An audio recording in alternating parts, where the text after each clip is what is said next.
force, feeling remorse, he going off.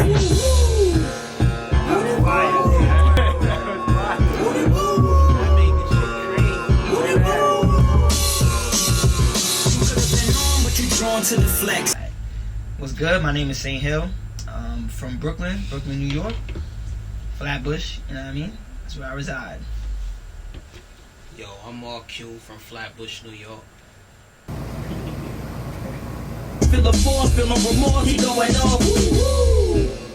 Woody woo. Woody woo. Woody woo. You could have been on, but you drawn to the flex. You could have had it all, but you fall for the flex. Do it for what matters, not for clout and effect. You could actually win, but you do it for the flex. You could have been on, but you drawn to the flex. You could have had it all, but you fall for the flex. Even shitted on your moms like it's all for the flex. Somebody drop a bomb, cause it's on for the flex. That was valid? Perfect. Smooth. So how long y'all been coming to Feet First?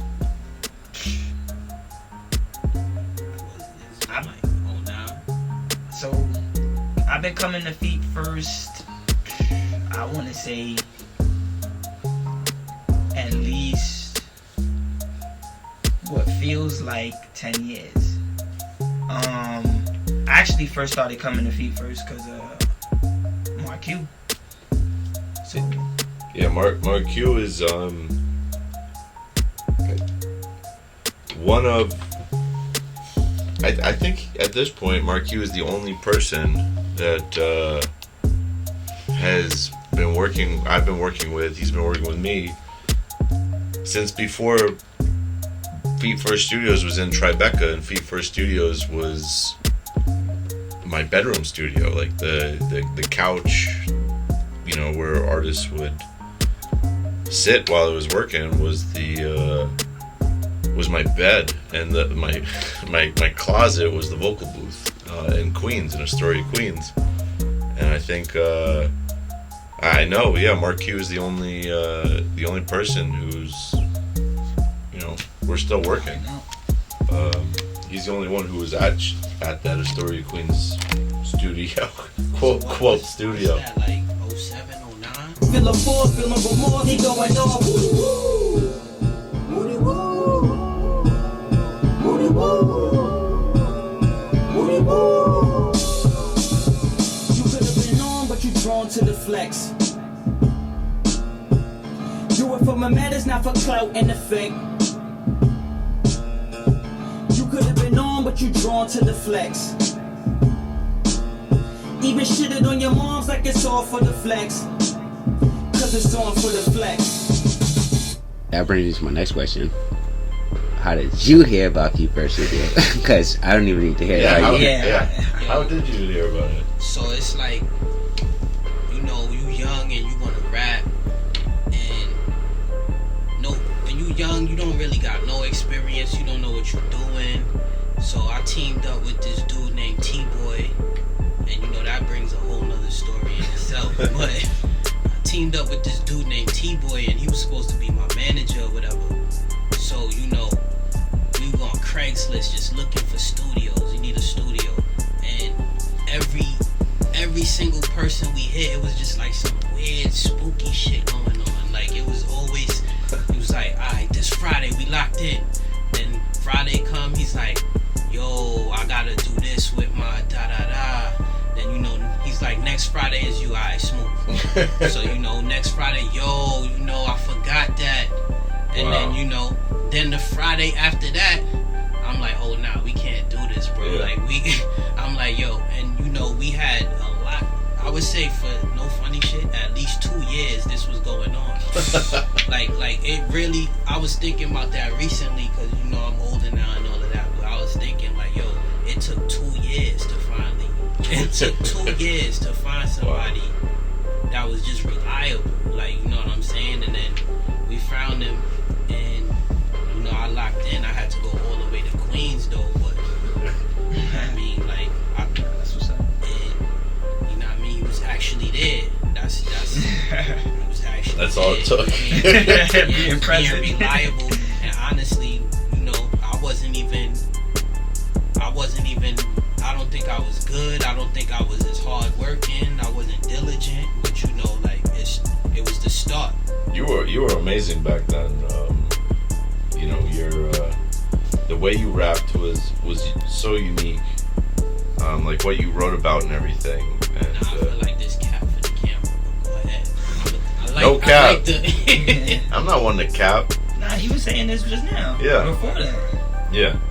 So yeah. Shout out Mark Q. Now take your kids out before your PM or flip out. I just mind my business cause this shit they get you stressed. I think about the private prison system get depressed. But then I think how I'd rather visualize success. Get back to the community, make unity to flex and invest. Cause your shirt promote the ops I ain't impressed. My bars Louis V while my film is like the Fendi. Difference is my shit forever while your shit is trendy. You putting on your people it's not that shit offends me. Do not.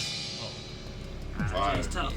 One thing that I think is like hands down just like funny to me is just like, you know that when you recording with Lee that you're gonna get like some type of funny ass moment because he's probably gonna go on YouTube, pull up a song or pull up something and now it's like it changes the whole vibe of the session because like, you know what I mean, it's not like super serious, like it's always just like chill, relaxing, some jokey shit. And even today, like with the hootie hoo, like I don't know where it came from, but it popped up and it's like, yo, and that was like, not for nothing, that's like a staple thing that I think of when I think of Feet First, because it's like when I come here, it's like, yeah, I'm gonna come and I'm gonna have my track that I'm in my head, I'm envisioning one particular way, but I know that before I leave, it could be a completely different way just off of the strength of what Lee is gonna bring to it. So that's what I think about when I think about Feet First. Like, it's gonna be some funny ass shit. We're gonna be chilling, and you know, shit is gonna get done. It's gonna be dope. You know what was cool with you guys too, because we have such a history. When the wall used to be here with the vocal booth, In the back, there used to be a screen in the vocal booth because we couldn't see each other. So I was like, you know, at least see the computer screen so you can we can connect somehow. And so I would throw up mad random shit on the screen while they're rapping. It was whether it was either inspired by what they were doing, and so it was relevant, or it was just some random ass shit just to like change up the mood, or you know, like things are getting heavier, things are great, but you know, we need to switch it up for a minute or something and throw something super random like. Out, take your kids out before your BM or flip out. I just mind my business cause this shit get you stressed. I think about the private prison system get depressed, but then I think how I'd rather visualize success. Get back to the community, make unity to flex and invest, cause your shirt promote the ops I ain't impressed. My bars Louis V while my film is like the Fendi. Difference is my shit forever while your shit is trendy. Putting on your peoples, if not, that shit offends me. Will not stop till I got wop in the drop top. My biz girl, cars, bars, everything is top notch in the culture, we in soldier. For complaining, hating, I'm taking the place. Yeah, we have to punch that. For the sake of time, especially. What separates this studio from any other studio you've been to? What separates this studio from any other studio I've been to? That's easy. My level of comfort. My level of comfort. My level of trust. This hands down. Like I said, I know when working on a track, if Lee gives a suggestion, I'm taking it to heart. Like, you know what I mean? Like, if he's like, yo, you should try this, or you know, what about this, or whatever. Like, one, I know he has my best interest, so he's not gonna say something that he feels is dumb or something that's gonna make shit worse. So that's why I was like, off rip, I feel like if he's saying something, it's like he wants it to be as fire as it can be. I'm taking his level of expertise into consideration. Like, so that's it. I've been to other studios where I'll record and the engineer will say nothing.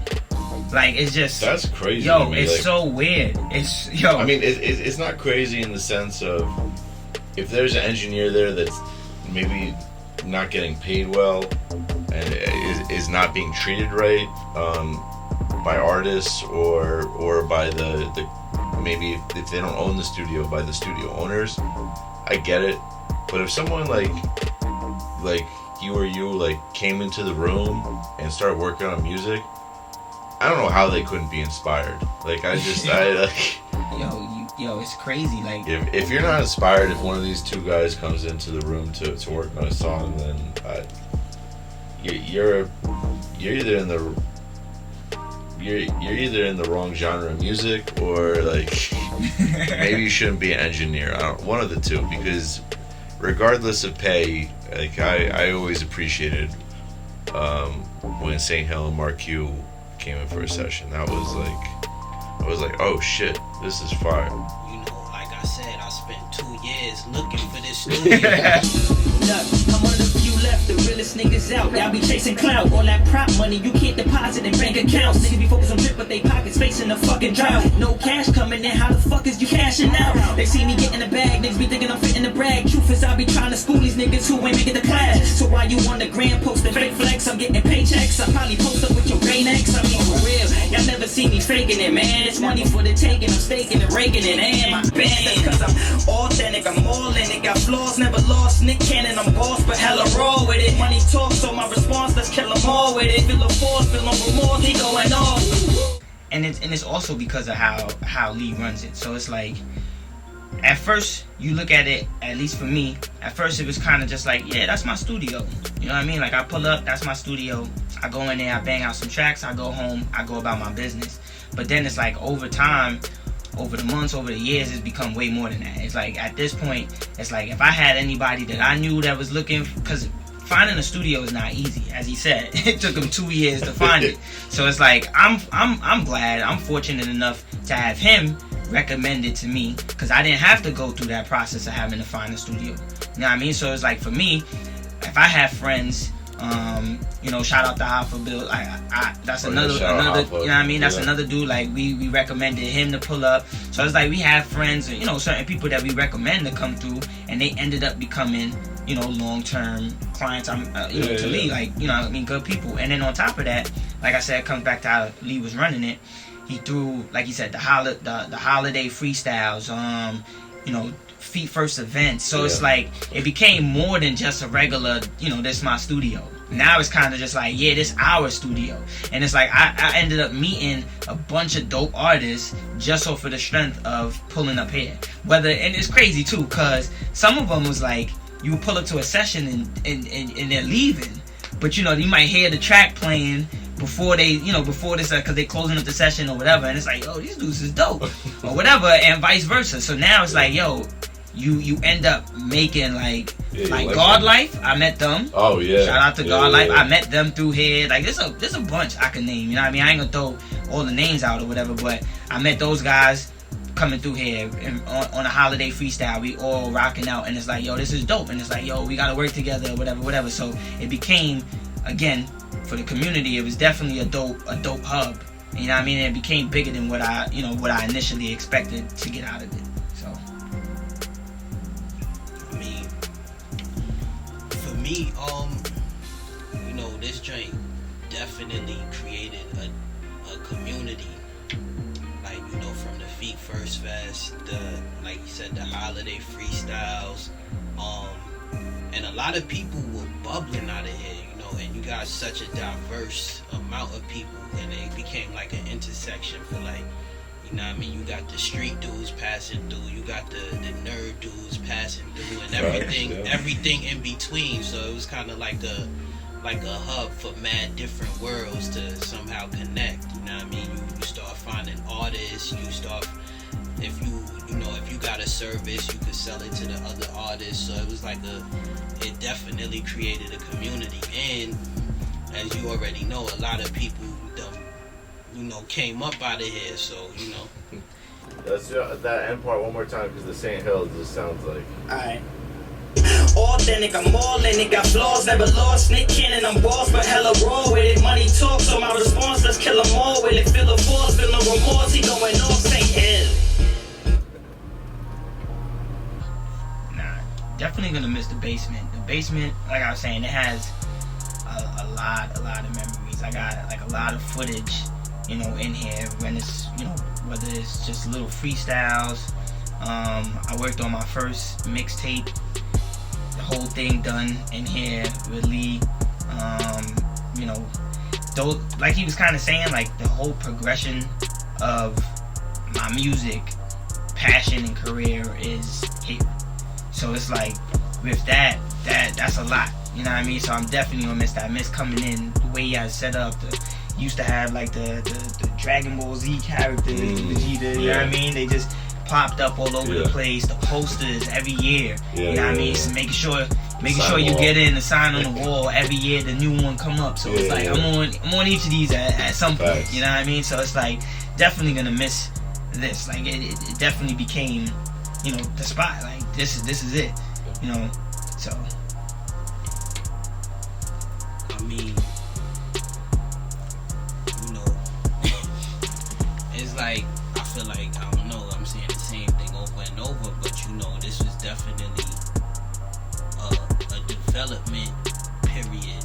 You know what I'm saying? Like, this was the whole development of Mark Q. So, it's like, this always gonna be ingrained in the come up of anywhere I go with from this point forward. So it's just a whole experience, you know. Like I said, I pulled up. He said it's different, but you know, I pulled up, and in my reflection, I'm like, damn, I was trash. Like, you know what I'm saying? And then I really developed and got good and like created a style and had topics that I would revisit and constantly, like, back then I was making the same type of songs, but I wasn't as refined. And now to hear me making the song and putting the videos together, and that all happened here, you know what I'm saying? Like, and everything is so much more polished than in the beginning on every level. So like I said, like, this is like a kid who grew up here type shit, like artist wise, you know what I'm saying? Check me out, yo. It's a bunch of meat riding niggas you need to hold up and dismount. Alright, cool. Check me out, yo. It's a bunch of meat riding niggas you need to hold up and dismount. Spend they last on Dior, come to me for a discount. How you this proud? You drizzle dripped up and dripped out. Take your kids out before your BM a flip out. I just mind my business cause this shit'll get you stressed. I think about the private prison system, get depressed. But then I think how I'd rather visualize success. Get back to the community, make unity the flex. I'll be honest with you guys, like, in my mind, I saw this particular studio, this space, going on for till I was a really old person, like, but not necessarily with me running all the sessions and things, but providing opportunities and keeping it open and, you know, a place for people to come and, you know, express their art and do, you know, do music down here. But yeah, that was probably a good mindset, because yeah, there's more times than I'd like to admit that if I made $10 million, I'm on an island. I'm definitely on an island. Making and raking it and my eye on everything, cause I be making demands. I'm dial with the cheese and cake, making the bands. That's cause I'm authentic, I'm all in it. Got flaws, never lost. Nick Cannon, I'm boss, but hella raw with it. Money talk, so my response, let's kill them all with it. Feel a force, feel no remorse, he going off. Woo-woo. Woody-woo. Woody-woo.